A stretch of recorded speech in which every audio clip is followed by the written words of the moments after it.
Welcome back to Sleepover Cinema, where we analyze the films that created the collective unconscious of those who totally wanted Colin Firth to be their daddy. I'm Hannah Leach. And I'm Audrey Leach. We are the sister filmmaking duo, also known as Two Pink Pictures, and we haven't stopped thinking about these movies since we first saw them. We're going to explore the good, the bad, and the nonsensical of the movies that first inspired our love for film in an attempt to answer the question, are these movies actually good? And at the end of the day, do we really care if they are? Today, we are talking about 2003's What a Girl Wants, What a Girl Needs. Ladies and gentlemen, the bride and her father would like to share a special dance. Every time we do these weddings, I see the father-daughter dances, and I can't help but think that I'm never going to get to do that. What I really need more than anything else in the world is to find my dad. 3,000 miles from home, Daphne Reynolds will find the one thing she's been searching for. Did you see that? An impossibly large bird falling off that wall. Her father. It's you. According to this, I'm your daughter. You're not going to believe her, are you? She has a birth certificate, she has my photograph, and she has my eyes. The girl must stay here with us. Thank you so much, Lady Dashwood. No hugs, dear. I'm British. Is she there? Is she all right? Libby, how could you not tell me I'd fathered a child? The only thing we know about her is that she's an American teenager. My sense of her from first impression is that she's quite mature for her age. She's well-mannered. Self-contained. Soft-spoken.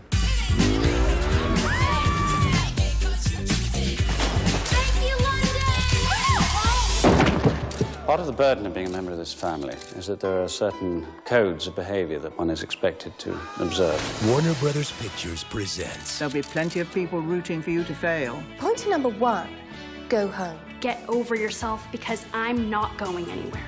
Amanda Bynes, Colin Firth. Strange how easy it comes, isn't it? What? Worrying. In the story of a girl Why are you trying so hard to fit in?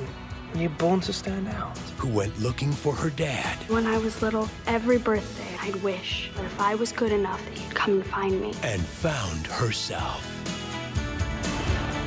What a Girl Wants. Favorite band of the 70s? Please don't say the Bee Gees. Please don't say the Bee Gees.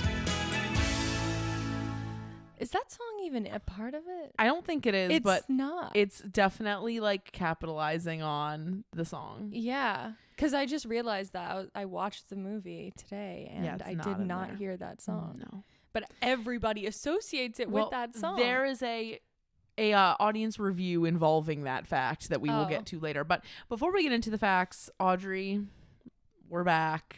Season 4. Woo! Off to a roaring start with What a Girl Wants. If you're watching the video version, you can see we are in our Sleepover Cinema merchandise, baby. Audrey has a Sleepover Cinema scrunchie in. It looks really cute.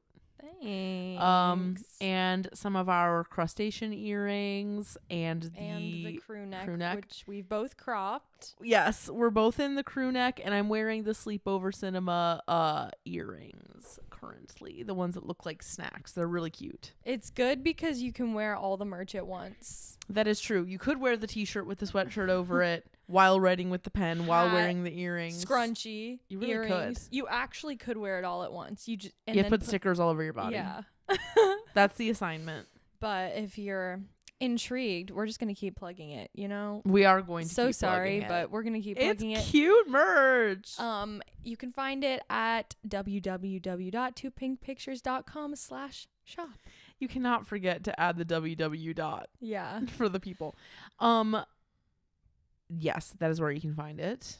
And since it is the start of a new season, and you know we're gonna keep them coming for 17 more weeks at least, we would love if you would leave us a review on Apple Podcasts, 5 stars, obviously. Please. And if you do, we'll give you a shout out. Yes. Okay, so before we get into everything here, we also want to do a new segment this season. We like to keep it fresh, keep it mixed, if you will.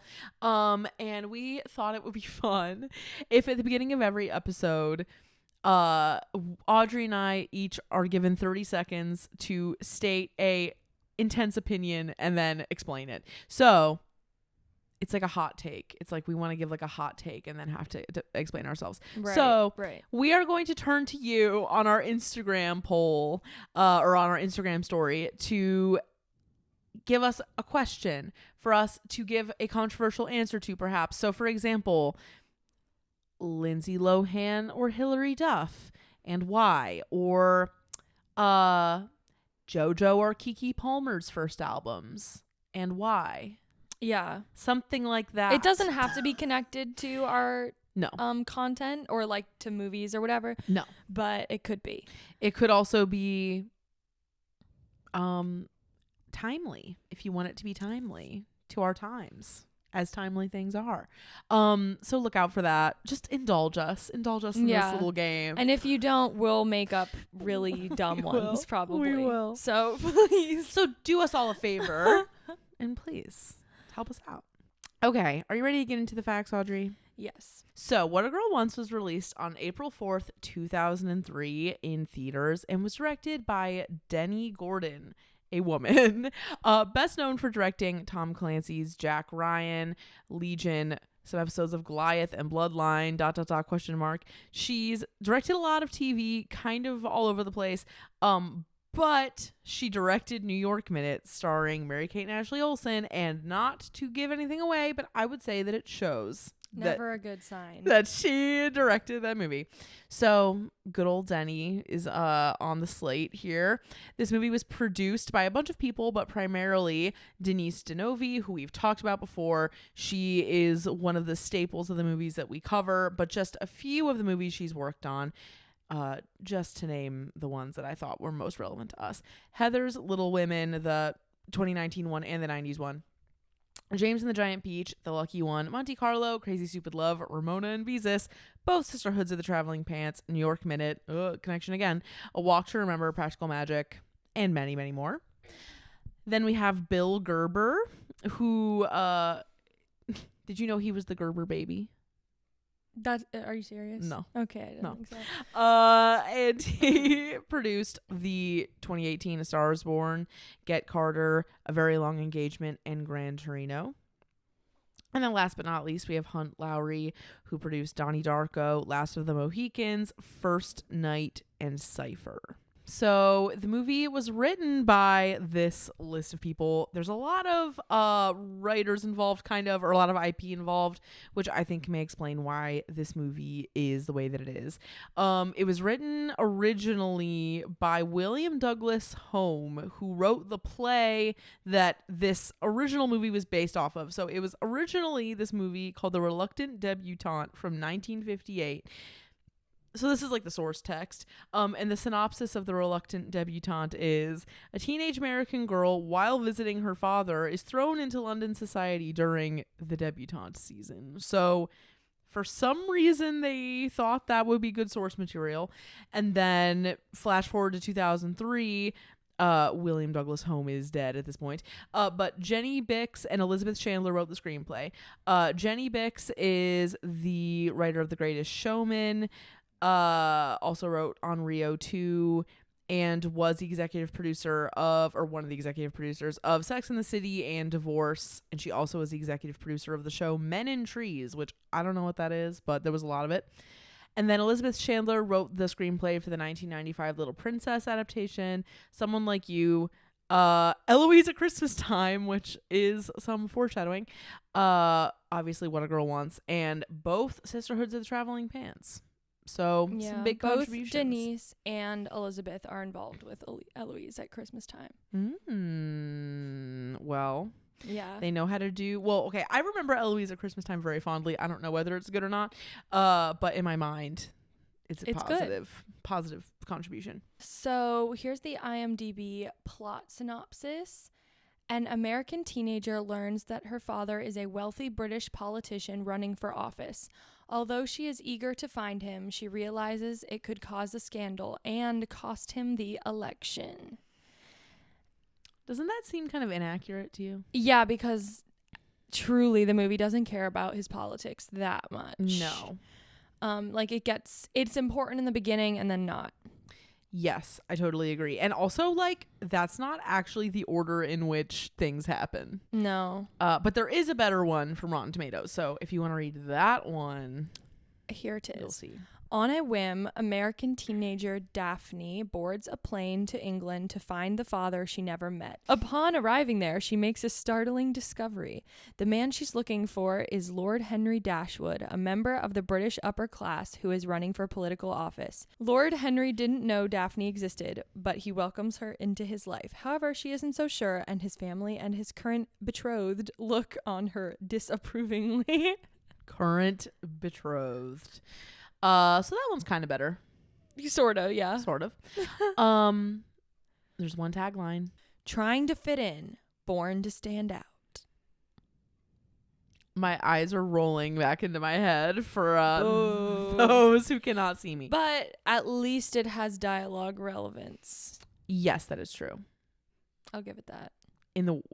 Yeah. Okay. I'm gonna save my commentary. Okay. So now we have the cast, and there are not really a lot of characters in this movie, so I kept it pretty small, or kept it tight, I guess. Obviously, we have Amanda Bynes in the starring role as Daphne Reynolds. You already know Amanda Bynes, but I gotta tell you, she was in Easy A, Sydney White, Hairspray, What I Like About You, She's the Man, all that, The Amanda Show. Very much a Nickelodeon star from the late 90s and early 2000s. Next up, we have Colin Firth as Henry Dashwood, best known for his roles in A Single Man, The King's Speech, Bridget Jones' Diary, Mamma Mia, and then this is me just cherry picking shit that I thought was relevant. Nanny McPhee, Love Actually, and Shakespeare in Love.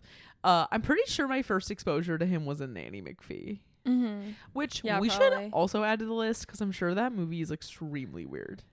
And then we have Kelly Preston as Libby Reynolds. And when I was watching this movie, I was like, why does this bitch seem so familiar? And then I looked at all of her credits, and the only thing that I recognized was that she was the mom in the Mike Myers Cat in the Hat. Which I don't think I've even seen.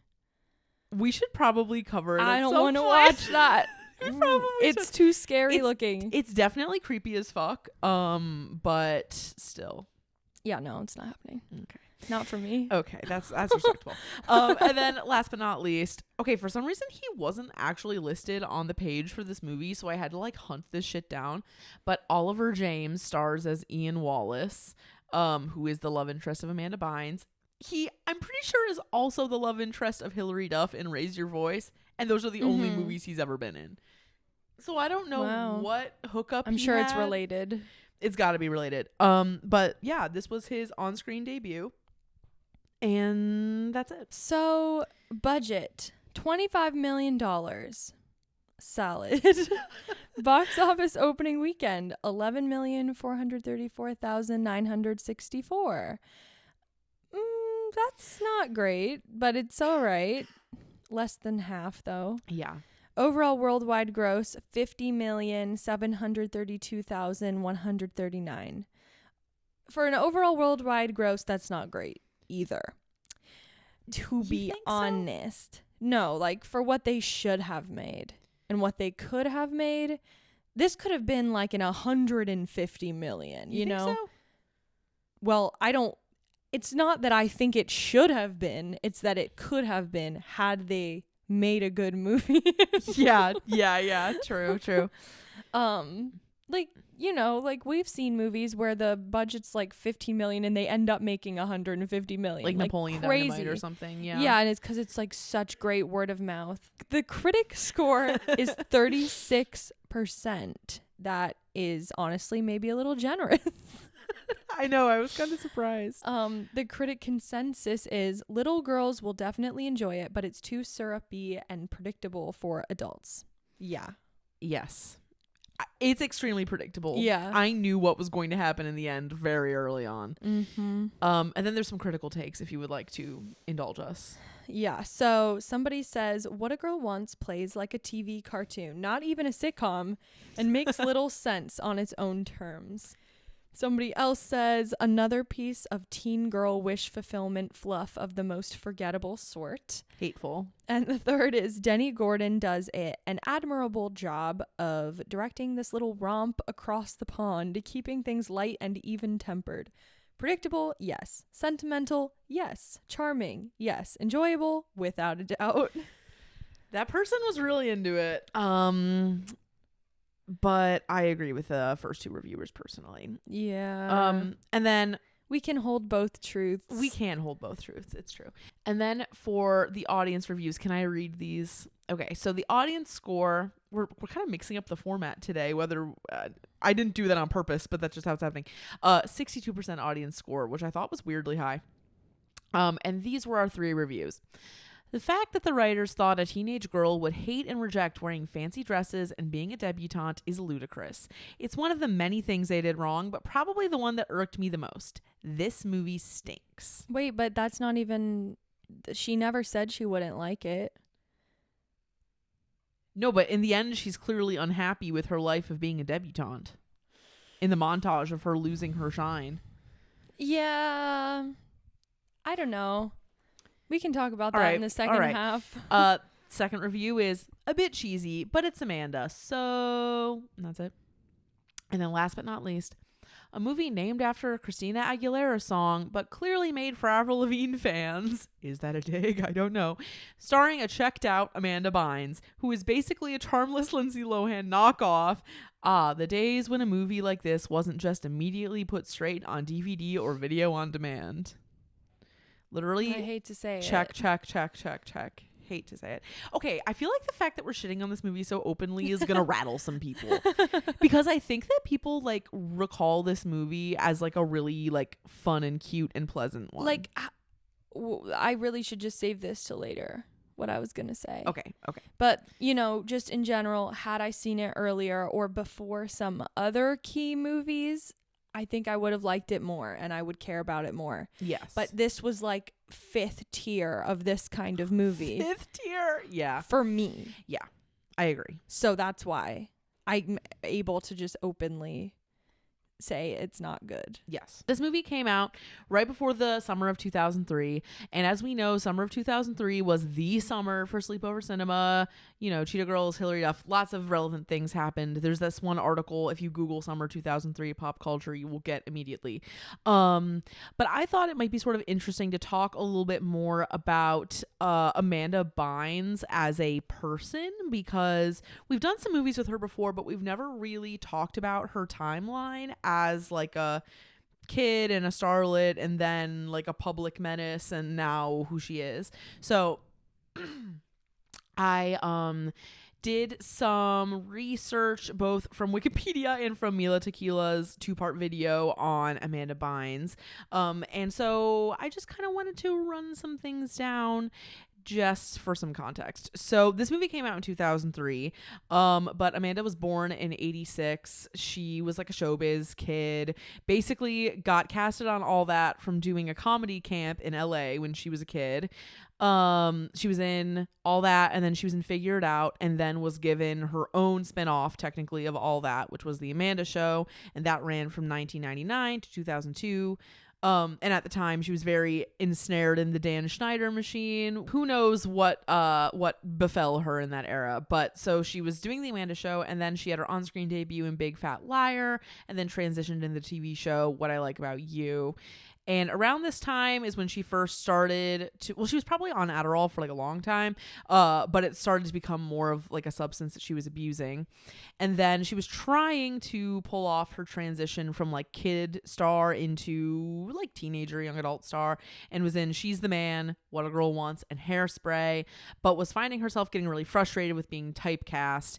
And interestingly, to that review that we read, she was like vying for Lindsay Lohan roles and not getting them because she was very because Lindsay Lohan existed, right? Because Lindsay Lohan was there, and she was very pigeonholed into like the quirky best friend parts, or like the quirky friend parts in general.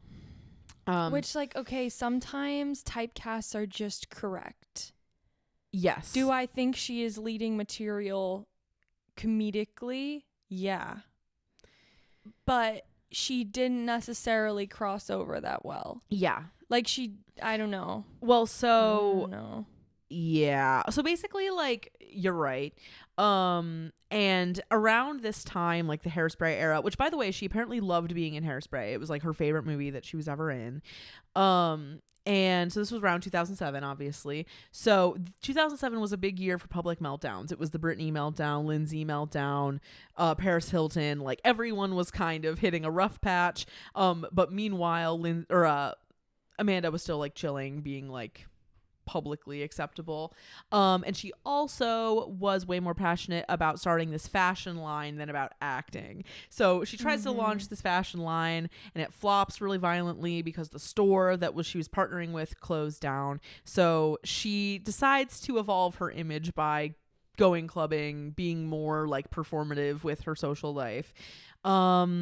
She dated this one guy who was 35, and then she also dated Seth MacFarlane for a second. There were two older guys that she dated.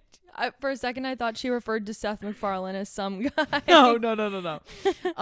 And then she was like in a Maxim photo shoot. So she's like trying to evolve her image. She filmed Easy A, and then she was supposed to be in this movie called Hall Pass, which was like a really gross, like kind of like the Hangover-esque type movie. She was supposed to be like the slutty babysitter in this movie, but she ended up dropping out because her substance abuse was coming to a head. And then when she saw herself in Easy A, she hated what she looked like so much that she quit acting.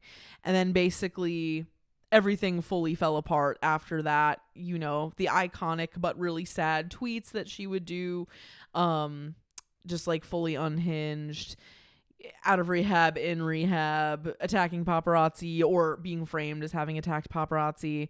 And in 2018, she did a cover story with Paper Magazine where she was enrolled at the Fashion Institute of Design and Merchandising. And in 2018, she ended up graduating and receiving her Associates of Art degree in Merchandise Product Development, blah, blah, blah. So basically, she like gets her fashion degree, but she is in a conservatorship. Yeah. Which is obviously really relevant with everything that has just happened with Britney Spears. And apparently the conservatorship was supposed to be up in summer 2020, but it's tentatively renewed and won't go up until 2023. So it's sort of interesting just to think about how a lot of what got Britney out of her conservatorship was like the intensity of her fans and her star power, and how Amanda doesn't really have the same community circled around her. No, because there's not, it's a lot harder for people. You can't, a fan of an actress who's solely in movies, it's a lot harder to rally around that person rather than someone who has albums. Like, it's a lot easier to like, because people listen to albums, every day. Like, it's something that lives with you. Yeah. Whereas movies, it's like, yes, but also no, because her audience has grown up. Mm-hmm. Like, her main fan base has grown up, and it's not like they can keep listening to her albums or something. Yeah. And like, it's just different. Definitely. And I also think that her meltdown was like, because it was more entrenched in social media that was like Twitter and like instant based, I think that people got to see a lot more of her like unhingedness and her like maybe she deserves it. Yeah, they like think that it's necessary. Yeah.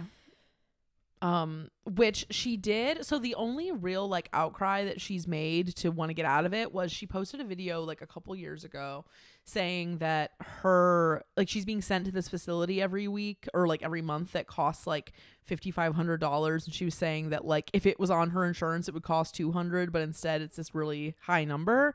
But it doesn't really seem to have done anything. So it's just sort of interesting to think about how star power plays into even how these sort of decisions are made. Highly recommend watching the Mila Tequila videos though. Like, this was so surface level. Yeah, and also like I even skipped over a lot of my notes because there's just a lot that has happened. And honestly, I kind of feel like getting into the details is like not even worth it. No, it's not. And it's kind of like I don't love that we're even talking about it, I guess, because it is very much her real life. It's not the movie. But I just wanted to give like a little bit of context because I didn't know and I was interested in whatever the situation was. So now you know. But Audrey, as for things from childhood, last time you watched the movie, what did you remember? I don't remember. Well, it's weird. I don't know when I saw it for the first time. I don't think I've seen it much though. And then yeah, I didn't actually remember anything from it except the fallacy that What a Girl Wants, the song, has the fallacy. anything to do with it. Yeah. I think I might have remembered like one of her ball gowns, but like that's it. Yes. What I remembered was, for some reason, specifically the kitchen scene where it's like Amanda and her dad in the kitchen. I remembered that. And I also really thought that the love interest was going to be Chad Michael Murray, but then it wasn't. Yeah. But it could have been. Would have been better, sorry. Yeah. It's not that Just not that Chad Michael Murray is like an amazing actor next to the guy that it was. No. Like, but he's just like, it just of the time. Yeah, agreed. But then, of course, what we're going to get into, they've got that whole plot about like being biracial and like all this crazy stuff. You're right. That is important, I guess, to the story. But Yeah. Man. We'll get into it. It's rough. Okay, so this movie is very legally available on Netflix. So please give it a view. It's for the sake of understanding this episode. And we will meet you back here to discuss.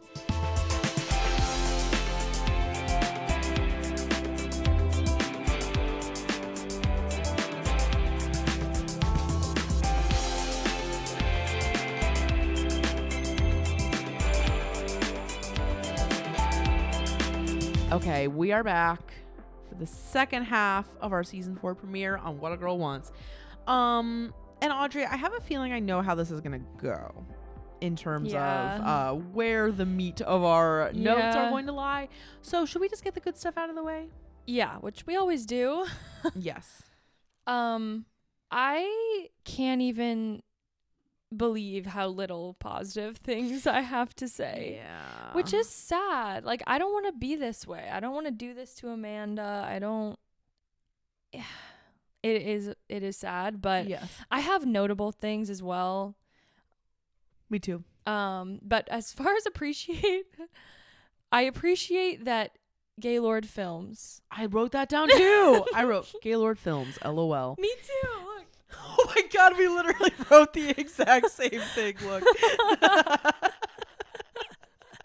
Because their opening sequence thing was so weird. Yeah. It was so long. It was like beautiful CGI hand turning the key, and then it was like Gaylord Films. And like, which we've explained before, I think, but or maybe we didn't. No, we definitely did.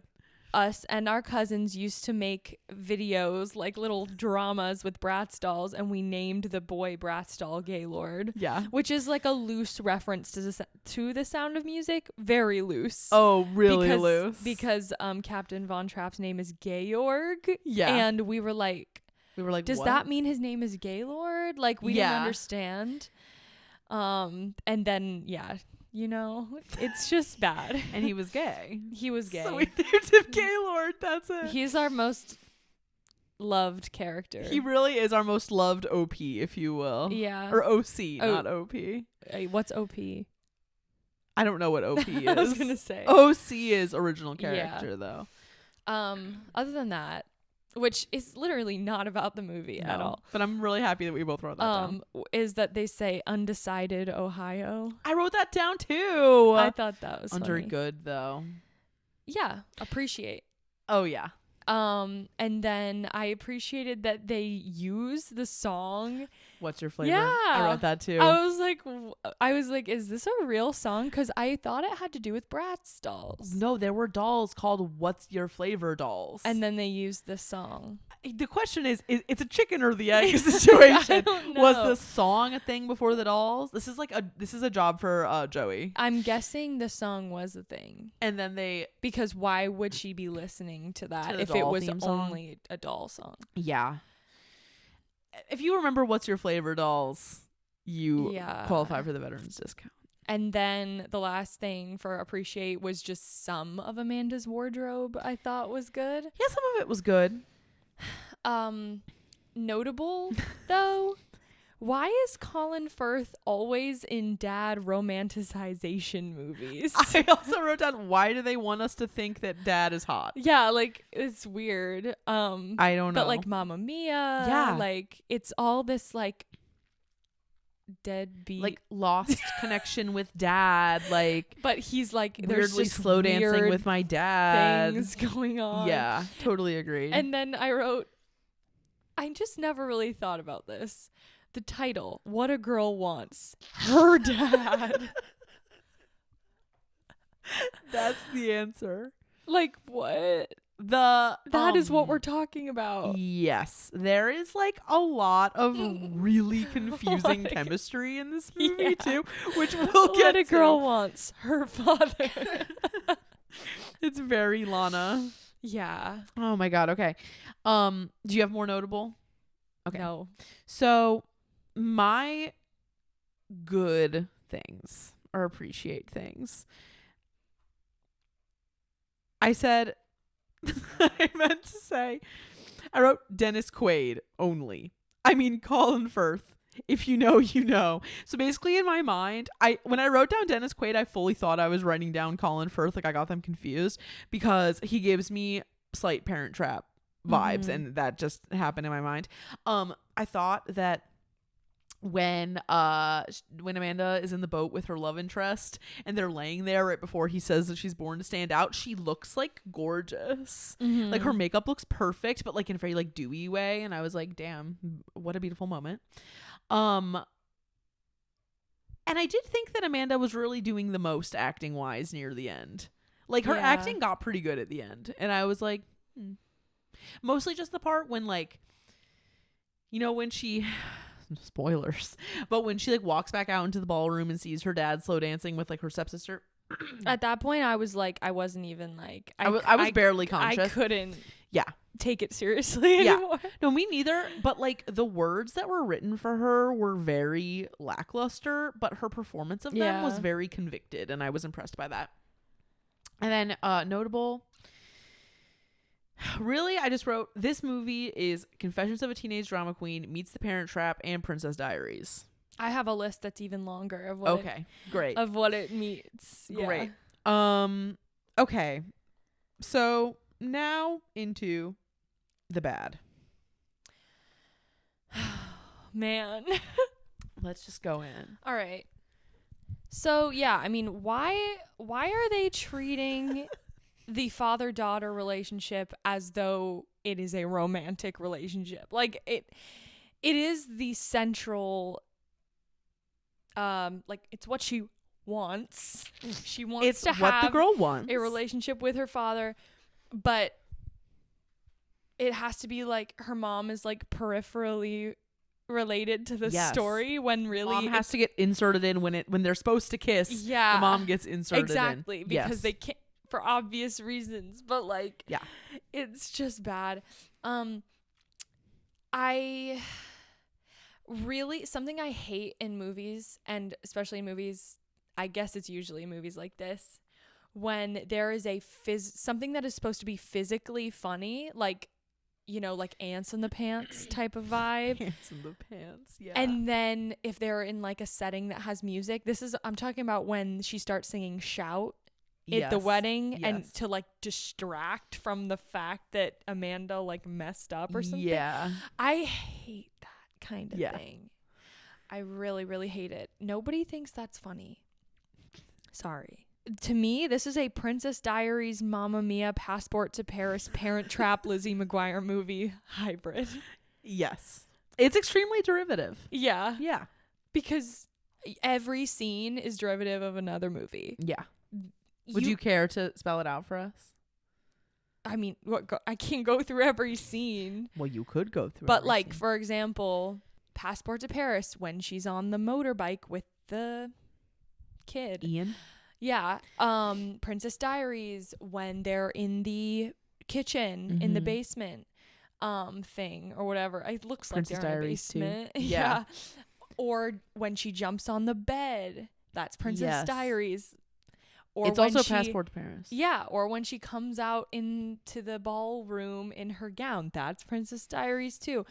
Lizzie, was it? Oh yeah, Parent Trap, because we've got the London and American thing. Yes. And we've got just like wanting to connect lost parents. Yes. And Mamma Mia, because we have Colin Firth, and again, Yeah. distant parents. Like, it's like... Also, can we talk about how the New York set is the most despicable New York set ever made? Yeah, it was pretty bad. It's pretty bad. But at least it didn't really matter. It's like TV movie bad. Yeah. It reminded me of Annie. And that's how you know. I was like fine with it. I was like, okay. I didn't expect anything good from that.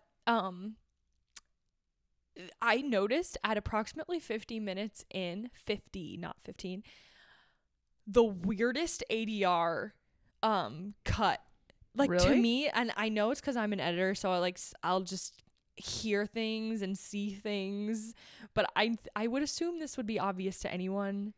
But it's when she's sitting on the steps with Ian, right before they shake things up at the party. Yeah. And she calls him a wimp. Uh-huh. But that line, whatever it is that she was actually saying, was a longer line. Like, you can tell. But they cut her off, her lip movement off right at wimp. Like, wimp. ADR in her saying wimp. Uh-huh. And it is the most, like, upsetting ADR cut. It's bad. What do you think they said? I don't know. I have no idea, but it was definitely a longer line. And we should go. Now I have to show it to you. Yes, I want to see it too. There were some really awkward shots too, like long shots of her just kind of like, existing. Yeah. The completely off rhythm clapping in the party. Yes. When Colin Firth says to her, "You look different." Yep. Stop being weird. He's really sir, need to be sent to jail. Prison, death to them all. Just the sheer number of cliches. Random twins, and you don't know why they're there. That's very Princess Diaries. Yeah. Dance number, you don't know why it's happening. Choreographed, why is it happening? Yep. I don't know. Yep. Makeover sequence where she's dancing, but it's like going on too long. Yes. It's like weird. And then the scene where Colin Firth's mother is like, it's not the crown that makes the queen. Like, it's what's in here. Like, but you can do all of this stuff, and I just don't care at all, because there's no heart. Like, there's no emotional core to this movie. I totally agree. Like, even when she decided to leave New York in the beginning, I was like, oh, guess you're just going. Yeah. Like, there was no reason for any of it. She kind of just like casually bopped on over. You're like, it seems like you have a pretty like robust relationship with your mother. Like, why do you care? Yeah. Seems fine. How do you know how to travel like this? Yeah. Also, didn't you, I know I don't want to get in the way of your flow, but weren't you very confused by, in the beginning, they say she's 15 and then they're like, where are you going to college? And then she's suddenly 17. Because remember in that opening sequence, the horrible opening sequence with the storytelling, 15, they say she's 15 and then there's the next scene and you're like, so she's 15, but then she's not. She's 17. Time could have passed, but they don't really make it clear. No. But it could have.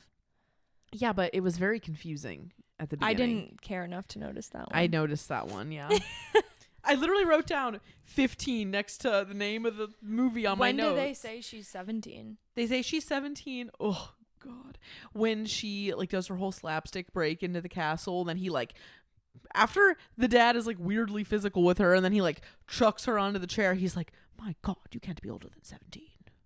Oh. And I was like... So she's not no, but I think she necessarily. I think she is 17 because she goes to college at the end. Yeah, I don't know.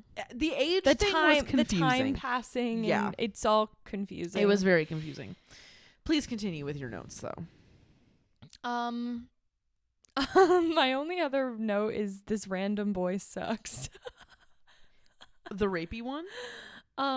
Yeah, he sucks. But I also thought the love interest was. It's not that he sucks. It's just that there wasn't much to like. It's just that we don't really have a reason to like him, and he was just kind of unnecessary. Like when you see Amanda Bynes and her desire has nothing. Her desire, all what right. she wants has nothing to do with having a boyfriend or anything. No. They just had to stick him in there because they can't have her kiss her father. I'm glad they at least didn't do that. But oh my God. Yeah. Okay. They you know what it kind of even reminds me of slightly? What? Which it shouldn't, but it does, is Chad Michael Murray and Jamie Lee Curtis in Freaky Friday. Where it's like, why do they have... It makes sense that they have chemistry in that movie, though. They're supposed to. Yeah. But... Yeah. Like... It's a bit unsettling. It's scary. Yeah. Okay, my bad things. I really thought it was so annoying when Amanda and her mom are having that conversation at the beginning. And she's like, I love you 1,000 Swedish fish. And she's like, I love you 1,000 red M&Ms. I'm like... A, I know this is not going to come back. B, this is such a lazy way for us to like know that they're close. Yeah. I'm just like, ugh, like stop. I just hated that. And then like, why didn't the mom bring her a bag of Swedish fish or something when she showed up in England? Yeah. Like you could have just had like the it would be so bit more easy. effort. Ugh, that just annoyed me. Do you have notes about the betrothed and the daughter? A little bit, yeah. Because I just realized I didn't write anything about that, but that's because it's almost like it's too dumb to even comment on. Like, yes, a mean girl for mean girl's sake, and like, that monologue that you sent me earlier, where she's trying, where Amanda's character like tells her, "You're a designer, I'm vintage." Like, I'm in a 5-floor walk up. Like, what the hell is going on? Yeah. And she's like, "You're not gonna be my daddy's little girl." Like, ew. Stop it. I know that it is true that kids will be competitive over parents. Yeah, but like they're a little too old. They're a little old for that. Like, this should have been settled. Yeah. I guess she did just meet him. It's still though, it's unsettling. I really hated. Okay, so well, first of all, like the third thing I wrote down was he's gonna lose the election but be fine about it, or like he's gonna not pursue the election and it's not gonna matter because it's so obvious that's what's gonna happen. I really did not like the scene where like the bathtub hose was possessed for no reason and was like flopping around for like I dissociated during that. Like so long. I was like, this is so stupid. Genuinely. I really and also, which leads me to, I hated how she was klutzy for no reason. But they always do that to her. I know. They always do that to Amanda Bynes. It's just kind of exhausting. Yeah. I thought that all of the stupid like British jokes that were like sounded like they were written by like an 8th grade history teacher were exhausting. Like, dump tea in my harbor anytime. Just don't do or this. like when she first gets there and she's in like the hostel and somebody comes out of the bathroom and goes like, the loo's free, and then she's like, who's Lou? Shut up. Truly, you know what we're they talking mean about. Like, it's just not. Do you not have basic context clues? No. I had some logical issues with Ian, the love interest, just randomly being the entertainment at various government events. I'm like, this dude's got like top clearance. Like, how can he be so downtrodden socially and yet he keeps showing up at like the Queen's party? like how are you here? And no one ever questions it. It's just like, all right. And that's not all though. He's got all the other odd jobs too. He just is in every scene because he just happens to work everywhere. And like tonally, it doesn't fit. If it was like a hijinksy like comedy, you would be like, okay, like I get that this is supposed to be stupid, but in this one, it's like no, he really does all this stuff. This is just how it's worked. Yeah, it's kind of concerning, honestly, kind of some stalkery shit. I really did not appreciate all of like the cool girl shit. Like, I feel like that review we read earlier that was like named after a Christina Aguilera song but made for Avril Lavigne fans. I was like, why is that so painfully accurate? Like, wanting to be like a cool alt girl. They make Amanda Bynes be like that though. They make her be like a pick-me kind of. Oh, totally. And it leads to the movie, as I wrote, being impossibly bad and unengaging. Like, you don't care about her. Mm-mm. She also doesn't really seem to be trying very hard. Ooh, Amanda? Yeah. I think that she was at the beginning of her slippery slope by then. Yeah, probably. And it's just, I can understand like having been forced to be extremely goofy for so long. Yeah. You could have like whiplash going into a role like that. Yeah. Like, and I get that. And I think she did a good job, like, considering her background. Yeah, I think that's true. But her dialogue is so vague. It doesn't reveal her character. No. Like, she wants one thing and she says all of the direct sentences that lead her to get that Yes, thing. it's just all very literal. Yeah. And actually, I just was reminded of one of the cool girl things that really annoyed me was when she had that conversation with her dad about like music. Yeah, like you. James Brown or something. It reminded me of like Lola Stepp and like Stu Wolf. Mhm. Like it reminded me of that dynamic, which is just like, yeah. which is, But at least, you know, with that, like, the lesson is learned. yeah. Like, Yeah.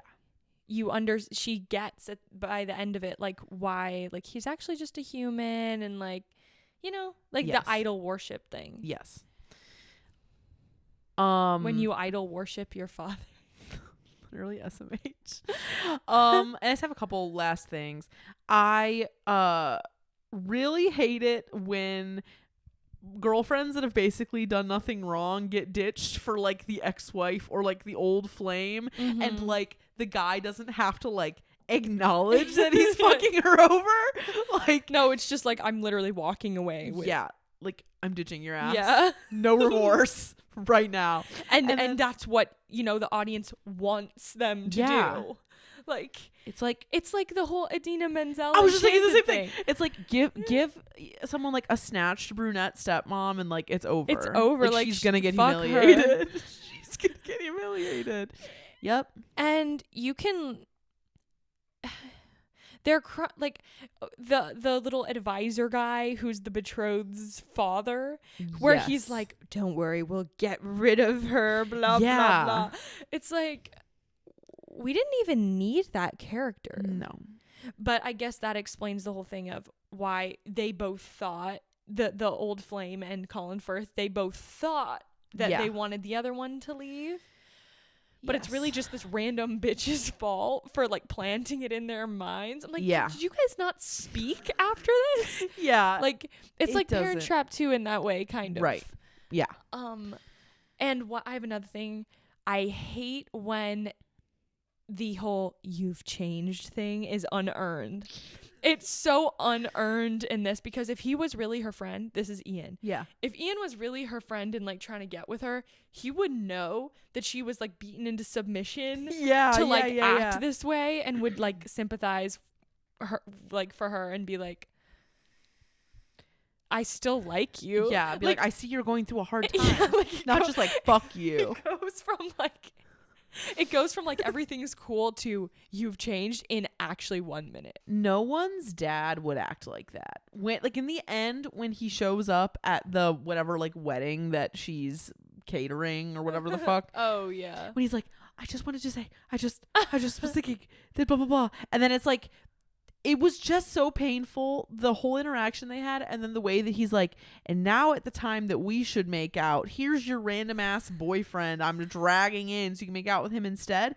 It makes it worse weird. almost. Like, Yeah. it just is very icky. And I also hate that she goes to Oxford at the end, but I did think it was funny that she drops NYU for no reason, Yeah. because Yeah. that's our birthright We weren't now. even talking about NYU, and then Nope. I guess just because she's from New York. Yeah. I was like, okay. Problematic elements, Audrey. I'm gonna let you lead Yeah. the charge on this one. Well, this was more so in the beginning than it was later in the movie. I felt like there was just a lot of appropriation going on. Yes. Of like every country. Yes.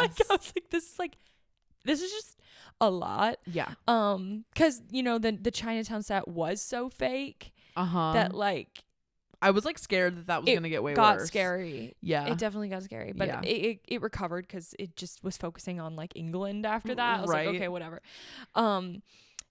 Okay, this idea is a little bit hard to express, but if you I know you know what I'm talking about. There's this TikTok, you know, that TikTok that's talking about siding with your father. Yes. That Yes. whole thing. Yes. How do you even explain that TikTok? The point is, if the meaning of that TikTok could be translated to a movie, it would be this movie. Yeah. And the TikTok basically is saying that like when a daughter gets older, she and the dad will like co-conspire against the mother and like make fun of her for like making mistakes or forgetting things or whatever, and that it won't save the daughter from ultimately becoming just like her mother. Yeah. Like suffering yeah. the same fate kind of vibe. Yeah. And even though that doesn't happen directly with Amanda Bynes' mom in this movie, it happens with the like stepmom figure, and just like the complete lack of respect or even notice. Like, yes. like the whole thing of him just picking the old girlfriend and being like, even if this woman does have nefarious motives, Yeah. She's still a person. she's still like, I don't know, like Yeah. she's not evil. It's so easy for us to demonize that woman, Yeah, right. like, and it just bothers me. Amanda Bynes' character is just like, fuck everyone. That's not my dad. Right. Literally. I wish I was with my father. That's what this movie should just be called. And then the other thing is just the comments about Ian's character. He is kind of talking about like the racism that he had experienced because like his family did raise him in a really like upscale rich, like he went to all the camps or whatever, and then people were being racist towards him, like calling him a half breed. That's what he says in the movie. And there's that preppy guy who we literally haven't even touched on. The predator guy. Yeah. Yeah.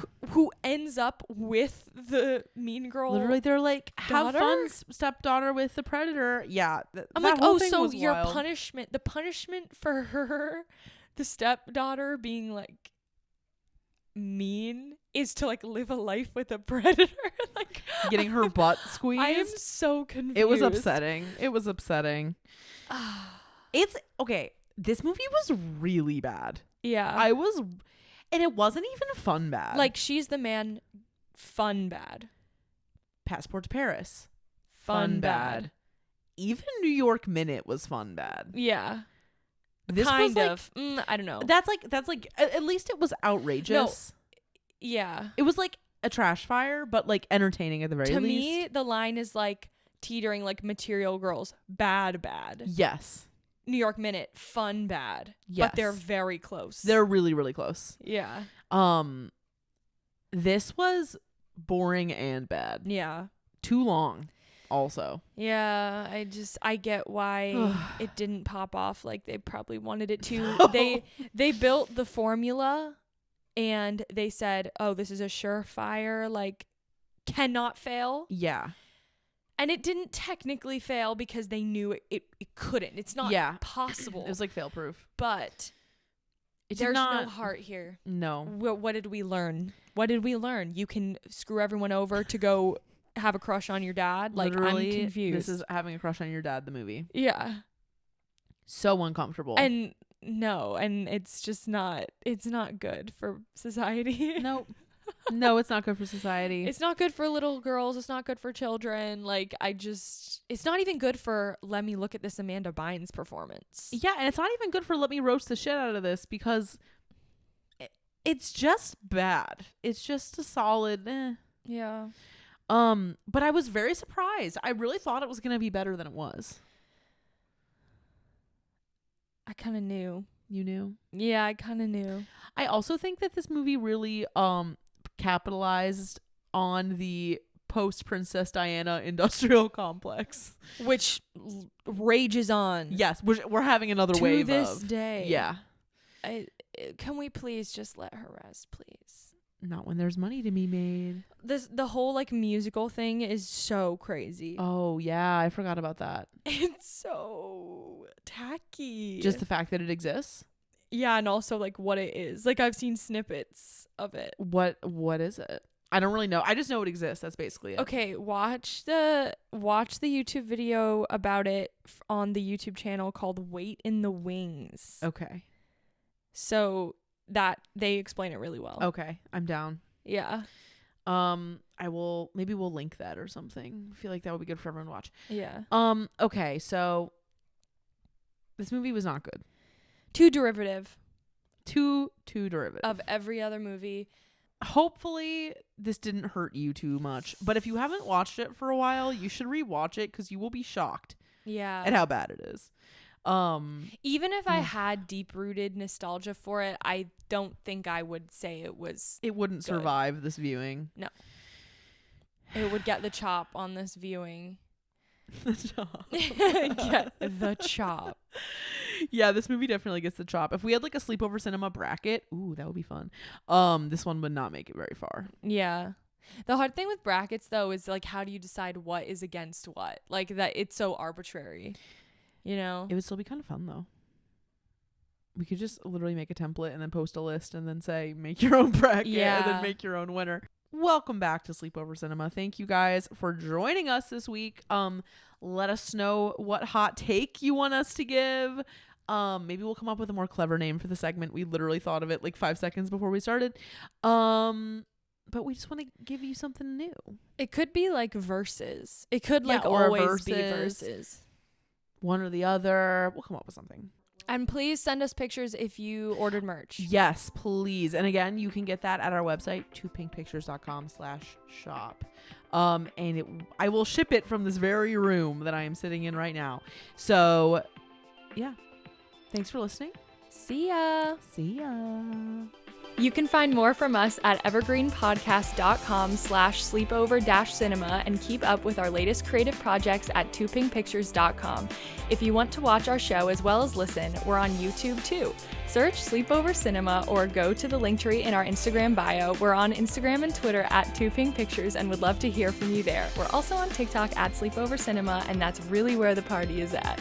And if you like the show, if it brings back evocative memories of childhood or tweendom or babysitting, share the episode with a few friends. Leave us an iTunes review telling us what movie you'd like to see us cover next, and leave us a review if you like the show, and if you don't.